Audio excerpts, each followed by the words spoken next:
Okay, thank you very much for coming back to the last panel that we will have, panel number 4, that I will talk about quietly to myself until everybody else realizes that somebody else is talking. So you're listening? Yeah, but the thing is, you're on the panel. So thank you very much, ladies and gentlemen. One of the issues with conferences is that one always goes to a conference for the breaks, because it's the most interesting things happen during the breaks. And so I feel really bad about dragging you away from the conversation you're in, because I'm sure it's really interesting. But I can promise you that the conversation you're going to hear now is going to be just as interesting and probably more so.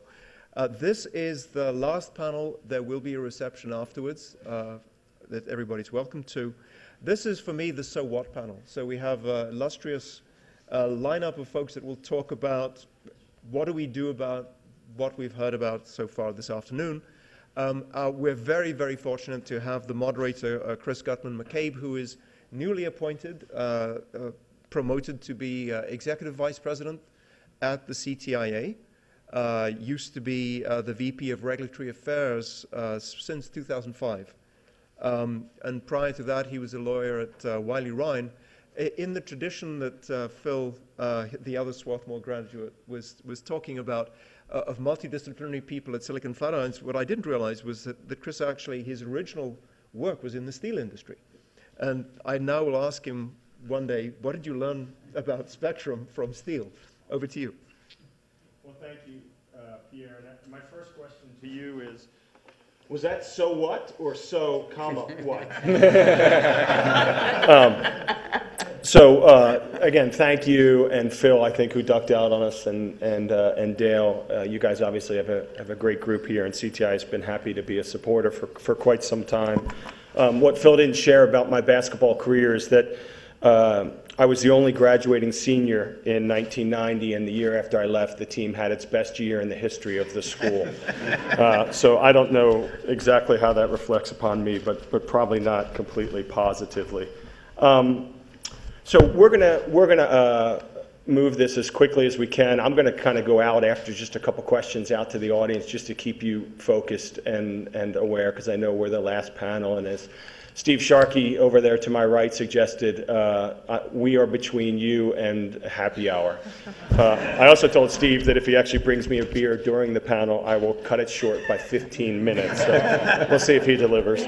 We're gonna look at this a little bit different, to take Pierre's so, comma, what, that's how I'm interpreting what he said, and we're gonna look at it. You have a number of, not all, but a number of lawyers up here, and what we're gonna do is we're gonna take the issue of RF noise and the increase in the noise floor, and look at it from the perspective of enforcement and what are the policy initiatives that we can pursue, I think, to begin to try to look at some of these issues.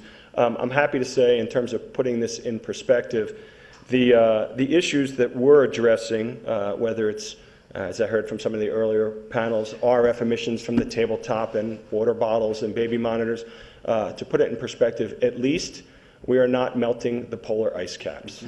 So we're going to focus on RF noise. We've got a great panel here. I keep banging the microphone. I apologize. To my immediate left is Rebecca Dorch, and she is the director of the Western region of the FCC's Enforcement Bureau. So someone who deals with the enforcement issues on a regular basis, sort of is in the trenches, and we're excited to have her with us. To her left, to your right, is Mitch Lazarus, who's with the law firm Fletcher, Hildreth in Washington, D.C. To his left is Paul Margie, and Paul had spent some time at the FCC and on Capitol Hill, but most recently he's with Wiltshire Grannis, another law firm also in Washington, D.C. And to Paul's left is David Solomon, and David is with Wilkinson Barker, a law firm in Washington, D.C., and David brings the added benefit to the panel of also having been the head of the Enforcement Bureau at the FCC for some time.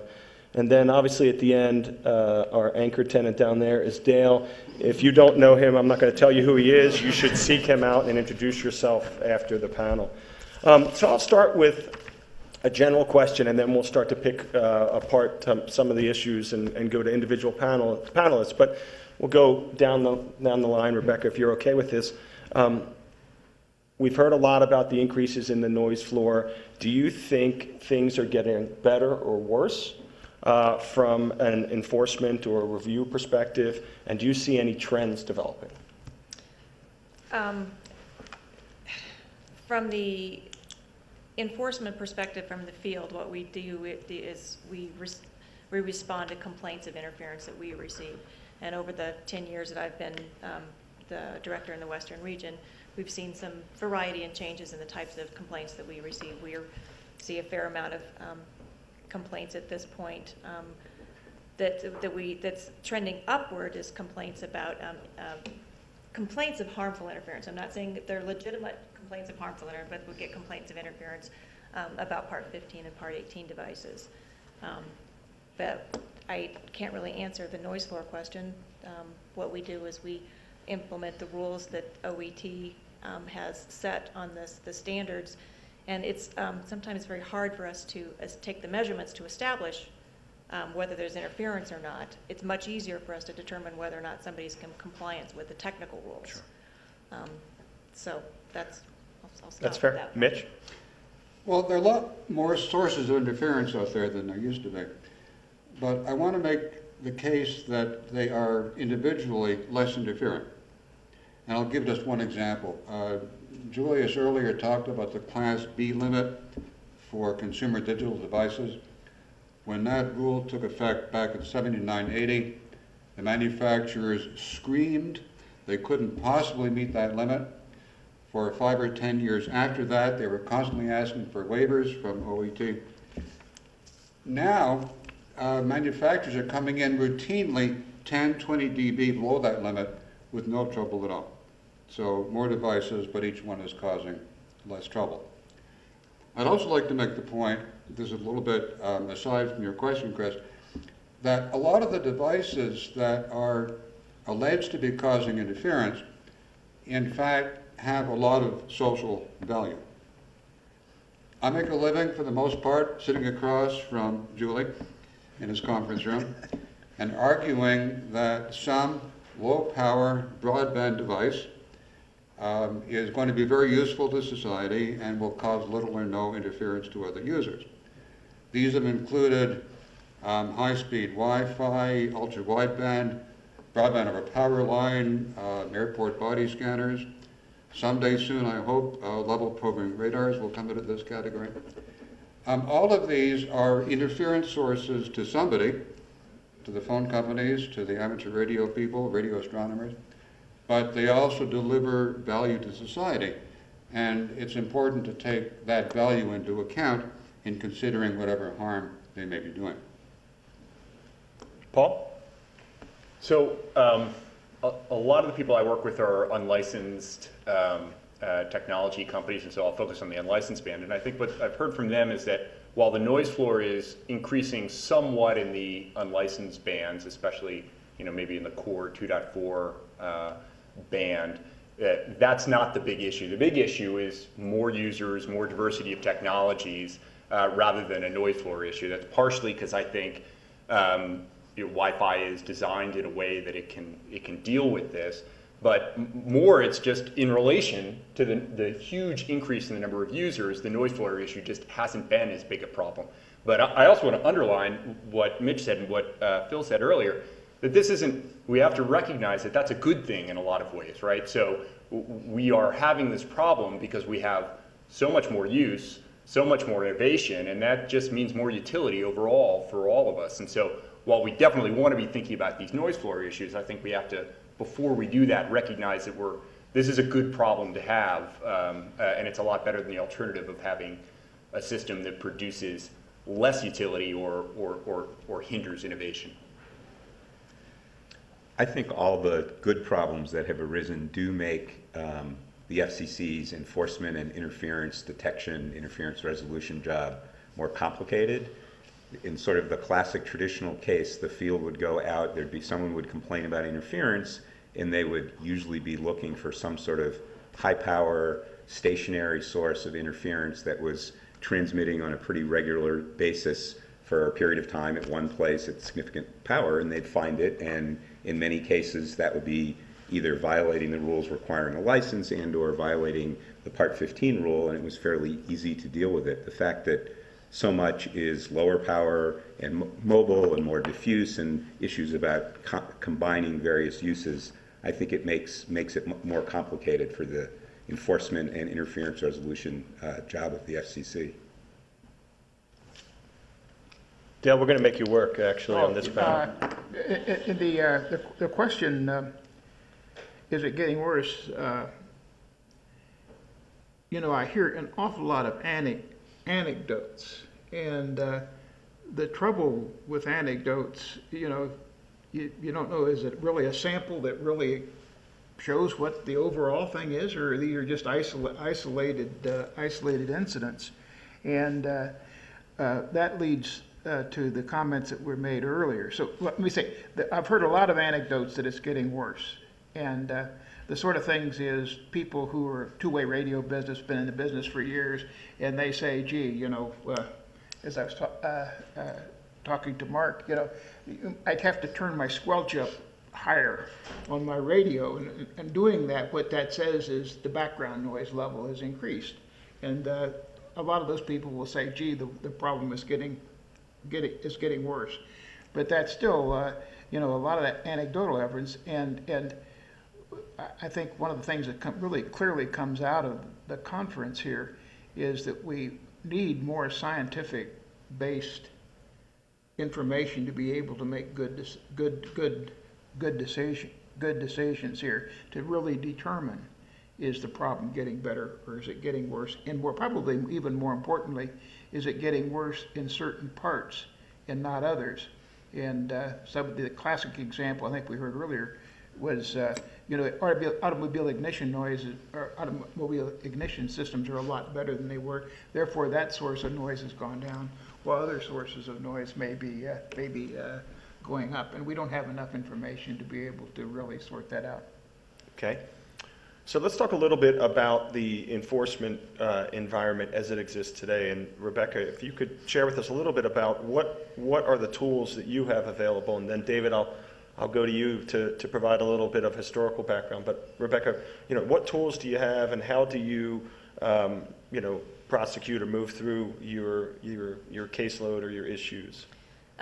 The Enforcement Bureau has primarily in the field. We have primarily engineers in our offices. The number of agents and engineers that we have in the field is less. We're under 100 at this point. But we have some tremendous direction finding tools, and as those of you who are in the industry know, there's some really good measurement tools out there now that are multifaceted, and we don't have to have, you know, one instrument for each different type of device that we're measuring anymore. So we have done a good job, the agency's done a good job getting us some good tools that we need, and we have done a good job keeping up on some of the measurement, and we've got some excellent direction finding tools, most of them mobile and handheld at this point, not so much fixed. And in terms of we investigate the agents. One of the reasons we're actually in the field is to be able to take the engineers go out and investigate complaints of interference. Most of the work that we do is interference complaints that we receive from public safety. Primarily because we are so few that our primary focus is responding to public safety entities. That's the fire departments, police, Forest Service, Coast Guard, other those types of entities, and then also critical infrastructure when it impacts public safety, oil and gas pipelines, cell phones if you've got 911 issues, PSAP issues where they're having interference, those sorts of things. And then occasionally, if we can, key resources also. Most of the times, licensees are able to resolve their issues themselves. So it's the unintentional incidental radiators and internal interference also that we oftentimes find. Our engineers take the measurements, figure out what the situation is, find out if the technical rules are being complied with, and then we have various sorts of sanctions and warnings and that we issue to different folks. And not all of them are publicly available. that we do issue a lot of paper to individuals to help them then facilitate getting, particularly if it's a piece of equipment, they can take a warning that we've provided to them, and they can take that to the manufacturer or whoever else they need to be able to help resolve the issues for themselves too. In addition to the bigger sorts of issues where you do have intentional interference, or for example, use of jammers, per se illegal, that one's definitely interference. We go under the statute on 333, and most of you know we've put some fairly, the Enforcement Bureau as a whole has put out some fairly hefty fines for use of jammers. David, you did a really neat overview this morning when we were talking about the enforcement area, and talked about the actions that the Enforcement Bureau can take. Can you share a little bit of that, the cease and desist, and all the different elements of the actions that the Enforcement Bureau can take to try to address interference claims, concerns, complaints? Sure. As Rebecca mentioned, in a lot of cases it just starts essentially with a warning, which can have a variety of titles: notice of unauthorized operation, or citation, or warning. Could be oral, could be in writing, and in many cases that will just resolve the problem. I mean, certainly if they're sort of, quote, innocent people who are doing things that can be easily fixed, and the FCC comes to them and tells them that, and it can be easily fixed, that can just be the end of it, and as Rebecca said, nothing's public. Kind of have a gradation of things if that doesn't work. The most common action that the FCC takes is a civil penalty, what's called a monetary forfeiture or fine, basically. It's a legal proceeding. There's lots of paper. You can have a lot of debate about how effective that process is. At the very least, it does send signals that hopefully have some deterrent effect on others. There are other more serious things the FCC can do in very egregious cases, particularly involving intentional interference and relating to public safety. They can get the Department of Justice involved, and the Department of Justice can go for an injunction in court, or in very extreme cases, which may happen maybe once a year or two at most, the Department of Justice can take criminal action against somebody. Again, working with the Department of Justice, they can seize illegal equipment, which again requires a process in going through court. The FCC can issue cease and desist orders, which also require a lot of legal process. They involve a hearing before an administrative law judge. It's not really relevant probably in this context because licensees typically aren't doing really terrible things, but if it were a licensee, they could revoke the licensee's license, which again requires a hearing. The FCC can also revoke equipment certifications, although usually there's tools to deal with that before actually revoking the certification. Okay, so when I was at law school, one of the things I liked the least was the Socratic method. I had a significant number of professors that practiced it, and it didn't appeal to me. So Pierre, I have a question for you. So we just talked about the mechanisms that exist now and the actions that the Enforcement Bureau can take. Do you think it's currently sufficient? And do you think it's future-proof? Thank you, That's right up Socrates. there. You're all coming next. So just Right.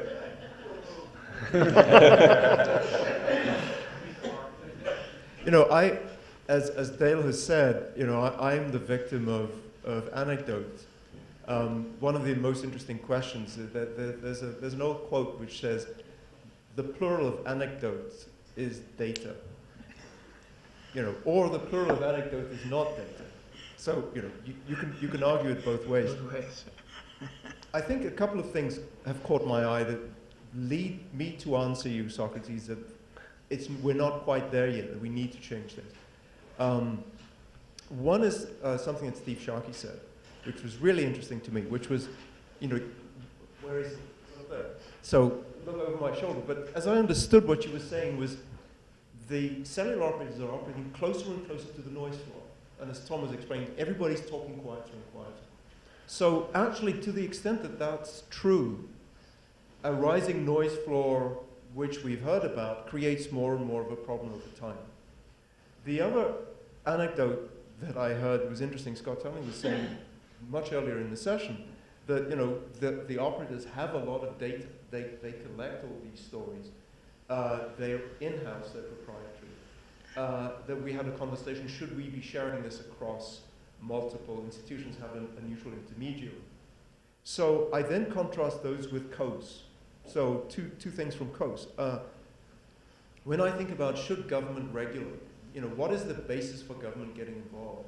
To me, an obvious, sort of one of the few bases for doing it is there's an externality, right? So it's not in the party's interests to sort something out. Sometimes the market can solve the externalities, sometimes it can't. The other reason which I think plays in here, if you think about the individual cellular operators with a rising noise floor, the noise floor is rising for everybody, but people are seeing the problem individually, and so there isn't perhaps enough of an incentive for any individual operator to deal with the issue. And there's no way for them to act collectively other than perhaps through trade associations. Okay. So this is to Mitch and to Paul, in part because of the entities that you represent. I think you, and this is probably the reason why Pierre put this panel together like he did, I think you bring a different perspective to this question. So as we all collectively look at trying to either utilize the existing framework that we have for enforcement and for review, or we look at building another one, how do you balance that goal with the desire to create an environment where people can innovate and where products can be introduced and maybe add a little bit to the noise floor, but can be tolerated in a way that adds, utility to man or woman, without really having, satellites fall from the sky. So how do you perform that balance? Sure. So I guess first, maybe to split it apart a little bit, I think there are issues of noise floor, and then there are issues of kind of other interference problems, right? And so I know in one of the earlier panels we were asking, does it make sense to conflate them, or is it useful to pull them apart? And I think maybe sometimes yes and sometimes no. So here maybe yes.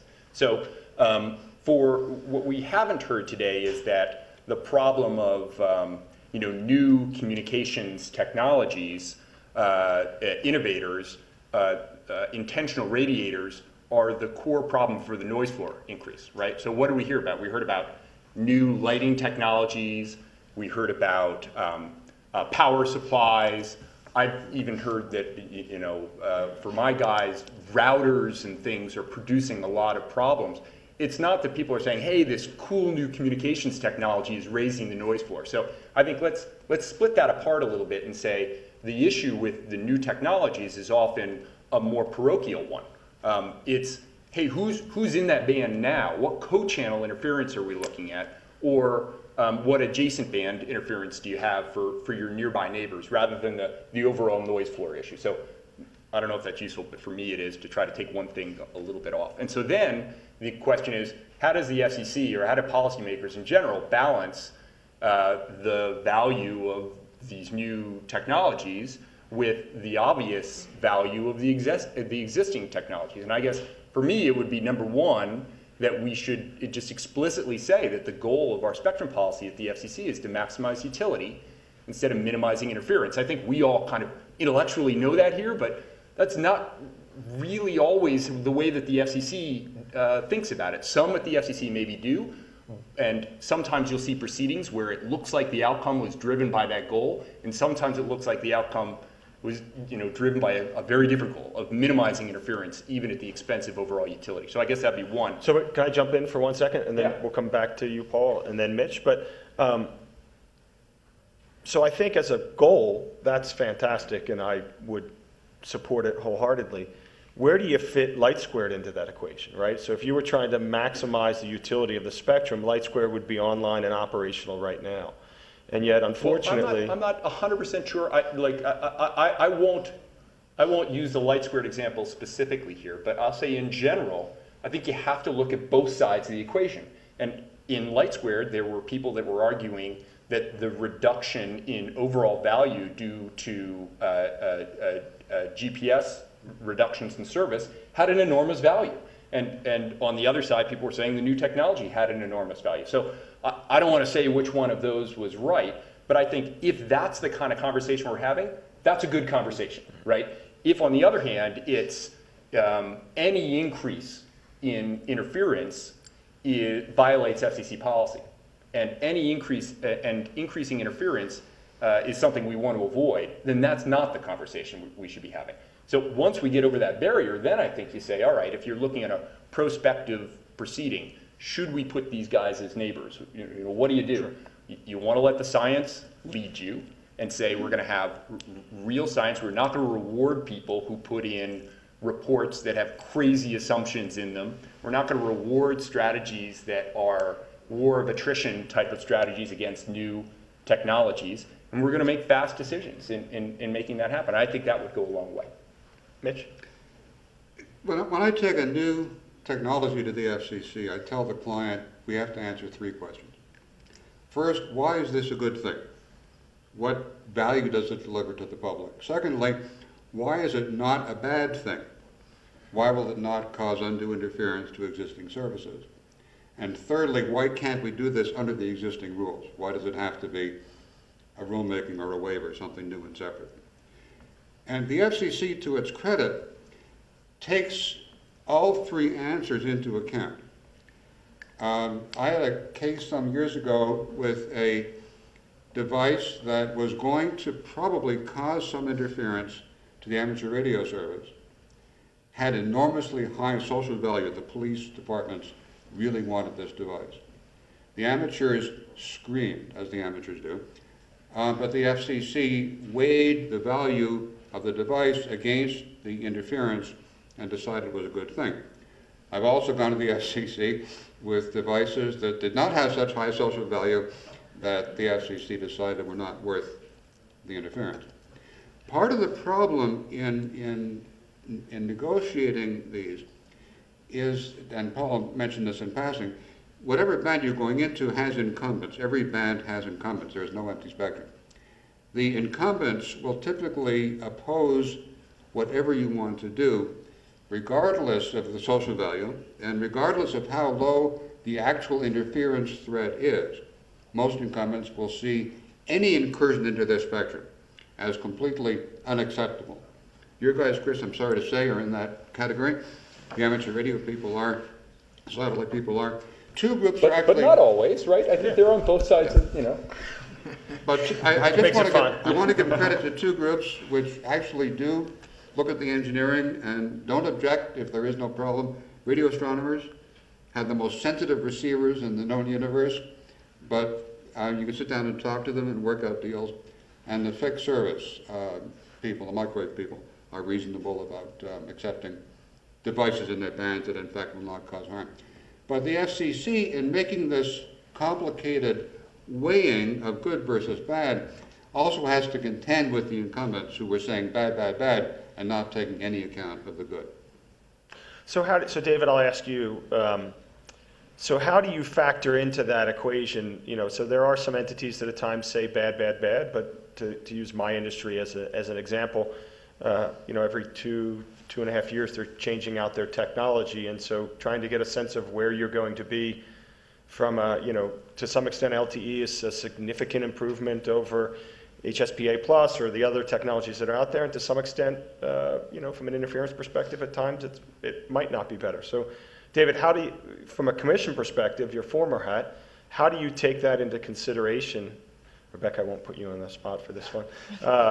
You know, as you make that determination, right? Again, balancing the equities, I think, is obviously the goal, but it's not simple. I mean, this is really more a question for Julie than for me, but I mean, how does the FCC approach a new technology in terms of allowing it to happen, or how does it deal with it once it's there in terms of enforcement? Yes. No, I mean, so let's just take the, I wouldn't say the easier, but, you know, Mitch wants to bring a new technology. It'll only have a minor impact on the noise floor. And yet there are incumbents there who recognize that 8 years from now they will have changed their technology out 3 times. And so, you know, for them there's a concern about any change. I mean, we've seen some of the statistics that were put up. You know, walking inside, you have a 20 dB change in the noise floor. That means you have to engineer for a significant change. If you're trying to plan your environment 2 or 3 generations away, and those 2 or 3 generations are coming in the next 10 years, it probably puts the incumbents, whether it's the wireless carriers or others, on different footing. So, how do we address that and that interference and that change to the noise floor so the astronomy guys probably don't change out their equipment quite as often as the wireless carriers do. So them allowing, the environment to change probably isn't as big a deal as, somebody who knows that they're about to spend a fair amount of money on the next 2 iterations of their technology. So I think, and in some sense, I think not in some sense, I think Mitch's description of sort of the starting point of the analysis is correct from the Commission's perspective, at least at the staff level.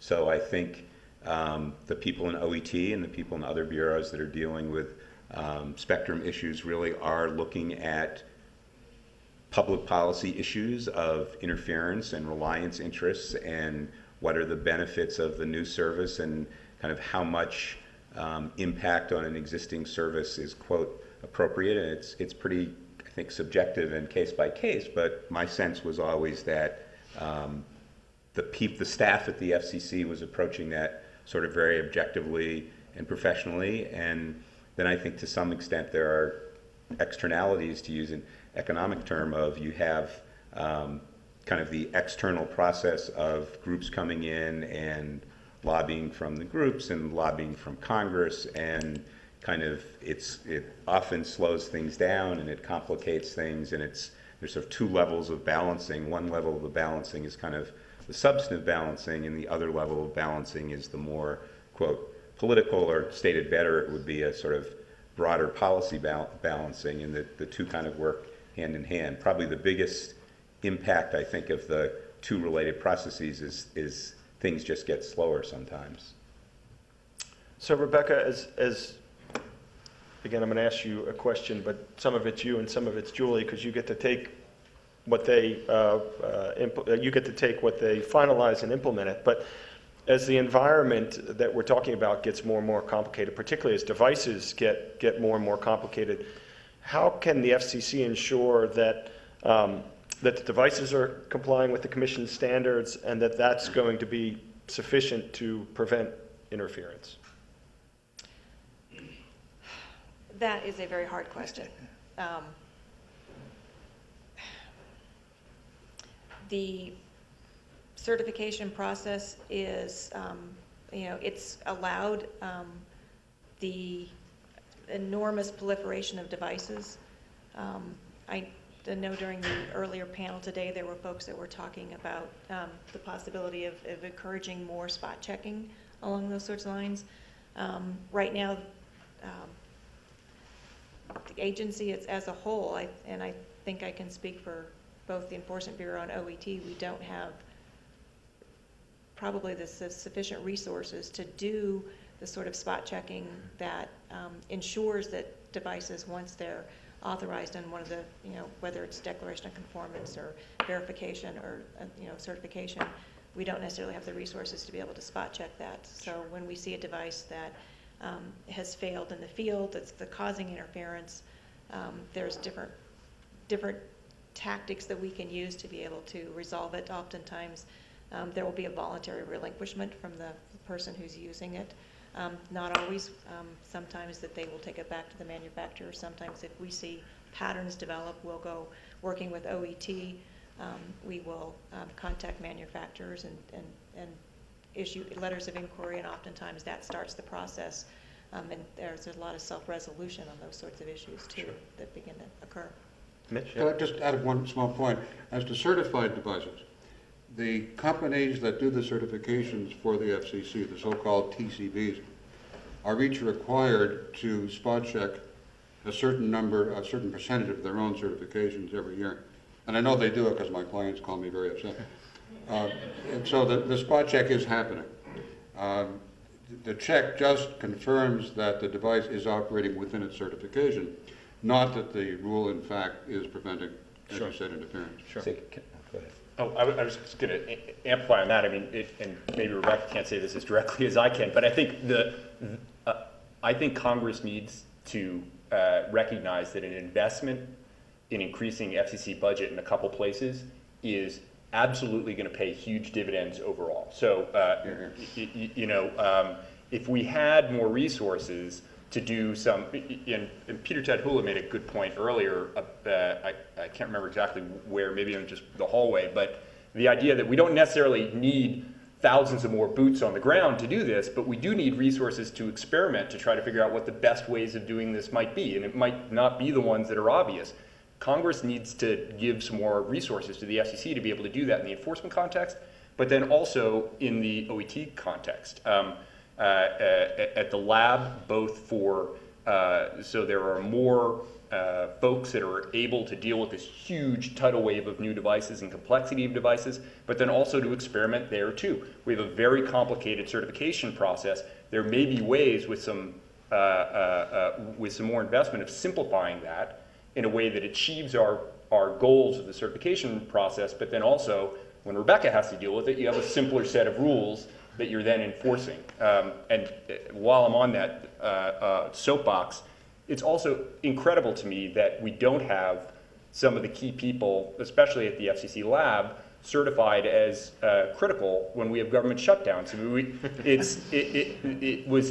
it was a huge blow to a lot of the people that we work with to not have that operating. And so if there was another thing we could do, it would certainly be that. So David, you were going to weigh in, but I'm going to add another question to whatever you were going to address, which is, hopefully I'll remember. Should we be concerned that we're potentially placing a lot of the responsibility for this issue in front of Rebecca and her peers when they do have a declining number of engineer and a declining number of field agents? Is that?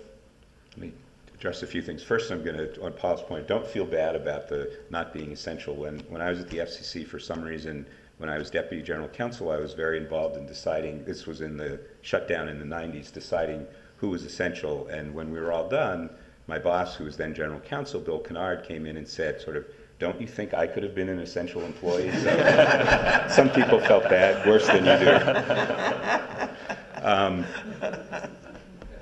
I think the resource, and I agree with what Paul said about in an ideal world, Congress would devote more resources. I think the resource constraints are a really serious issue. It was really striking to me, listening on the prior panel, that just sort of it's saying in passing, well, EPA has 6,000 scientists. And so at the FCC, which has less than 2,000 employees, which spectrum issues is one important part of that and gets a lot of attention, but it's still one part. And then spectrum enforcement is a much smaller part of that. And the field has 100 employees, that many of them are engineers, but not all of them. And I don't know, OET probably has, 100 employees or 75 or something like that. Many of whom are engineers. How many does it have? Not yet. So 260 engineers at the agency, not all dealing with interference issues and certainly not all dealing with interference enforcement issues. So it would be great from the perspective of better enforcement and better certification speeds and processes to have more resources. Assuming they don't, I think people just have the FCC doesn't get more resources. People just have to recognize the incredible resource constraints of the FCC. I think that people are dedicated and they work hard, as Rebecca has mentioned. I don't know if it was on this panel or this morning, but or both. Public safety is their highest priority, and they spend a lot of their attention on that, which makes a lot of sense. But it obviously means there's a lot less time for other things. I think any developments that increase efforts to privatize are a good thing. Certainly the frequency coordinators in various private radio services that have existed for some time, that relieves a lot of the pressure on the FCC. The TCBs relieves a lot of the pressure on the FCC from the certification angle. And I think one of the challenges as people are thinking of all of the developments that make interference issues more complicated, is figuring out new models that there can be private approaches to at least assist the FCC in the first instance, if not just sort of keep issues away from the FCC except in extreme situations. So Dale, we've been talking so far about this issue from the perspective of there is or potentially will be a problem and what are the enforcement mechanisms. How do how do you provide proper incentives so that we don't get to this point? So how do you provide proper incentives to device manufacturers to ensure that they have the most robust devices, they have the best filters, or you know, the devices themselves can work to deal with increases in the noise floor, or even you know, intentional emitters of interference? Yeah, the intentional interference issue is not been addressed much here, because it really falls more on the pure interference side rather than sort of the noise side. We sort of been focused a lot on the noise side. But let me say that the intentional interference, the really, really bad guys, and how to enforce there is a critical issue too, and it comes to this resources too. We've got to be able to shut down people who intentionally interfere with GPS. You know, people who do it for really bad reasons. We certainly have to fix that. And then coming back long term, I sound a little bit like a broken record, but I do think the harms claim threshold thing, so that people who are device manufacturers, as far as their susceptibility to interference and so forth, is the right approach, or something very close to that, which allows then you to have more. Continue innovating, but saying, hey, we've got a resource out there that's increasingly scarce, and you're going to have to do your part in tightening things up. Just a footnote to that, I think there's another issue, which is there are sometimes when people's receivers are better than they say they are.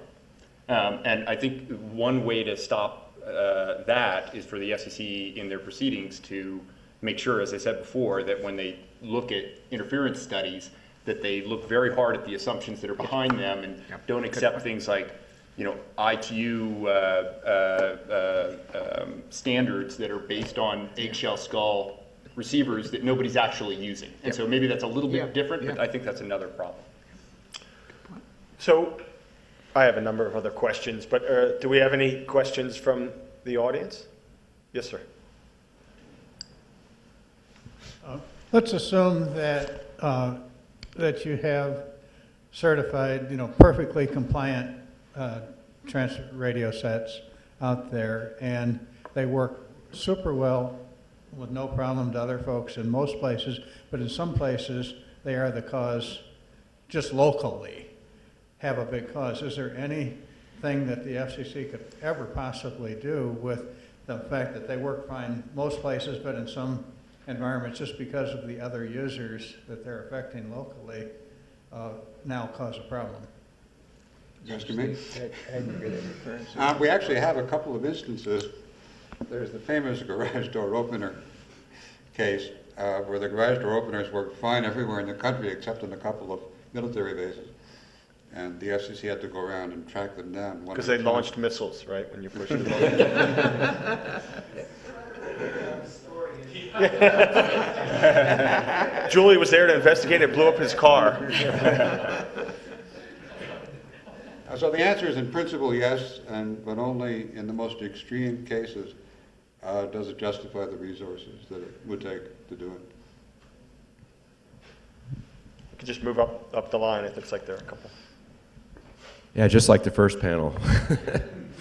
So this panel is primarily, it seems, been focused on more of the insertion of new technologies into the existing landscape, and the impact to existing users on that, which is obviously very important. But like Mr. Hatfield, I'm going to be my broken record here. So, you know, the concern that's in front of my face and my job today are the non-intentional radiators that really no one ever expected to radiate, but cause very harmful interference to wireless carriers. And I guess I just want to throw out, you know, one learning I've had here. I thought I knew Part 15, but I didn't realize that industrial control systems were exempt. And I'm coming to realize that all the cases that we have in front of us are all industrial control. That's really what they are. They're digital industrial control systems, every last one of them.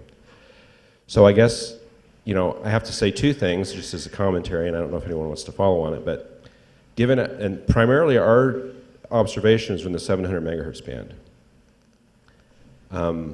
So eventually there's going to be a 600 megahertz auction. Whether we participate or not doesn't really matter, but let's just say that it's hard for me to imagine going forward, knowing what I know now about the environment in the 700 megahertz band, that I can value the 600 megahertz band the same way. Because we have way too many measurements of elevated noise floor that costs us more base stations, more equipment, and in the end costs the consumer in order to use that network in order to make the coverage what it needs to be. So there's a loss of utility, in my mind, from these unintentional radiators that trickles down all the way to the general public. And more importantly, perhaps, is poor Ms. Dorch is going to be chasing down upper 700D block when it gets released to public safety. That's your number one priority, right? Yes. It's not just in the upper C. That's what I see. That's what my job happens to be. But it's broadband stuff. It's going to be major if what you see is a tenth of what I see. So that's so Dale, I had asked you, how do you provide incentives for equipment manufacturers? And I know you and I and Pierre and I have had discussions about the disconnect sometimes between manufacturers who aren't actually licensees, and so they don't have any incentives. This takes that concern to the nth degree when the person is in no way, shape, or form in the communications space. They may be in, developing LED lighting systems or some other things. So, I guess to our panelists, is there a way to drive some incentives to those folks, or is that a lost cause? And is that just fall on the licensees to be able to operate with that raised noise floor? You can start with Dale. Well, I just am craving factual information here, and now it's apparent from what you've said that exists in the industry.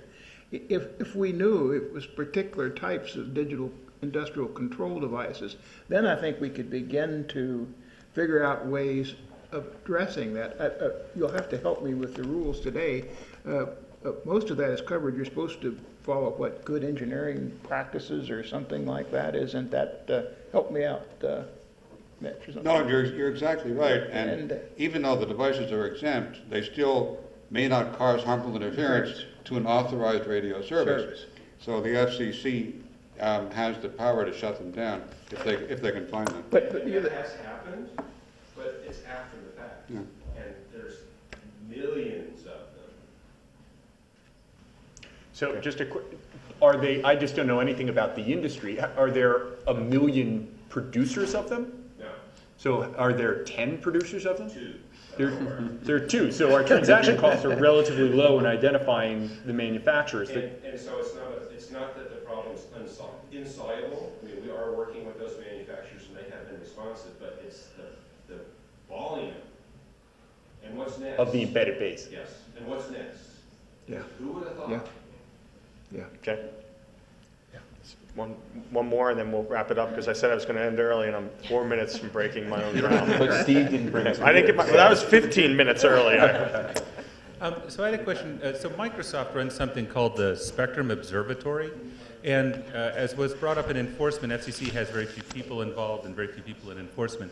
Do you think that automated systems that like a Spectrum Observatory or just distributed monitoring would they be effective in helping mitigate interference, or at least indicate where people should be deployed? We had a robust discussion about this morning, and it gets to Pierre and Dale's point about it would, at the least, it would allow the gathering of information.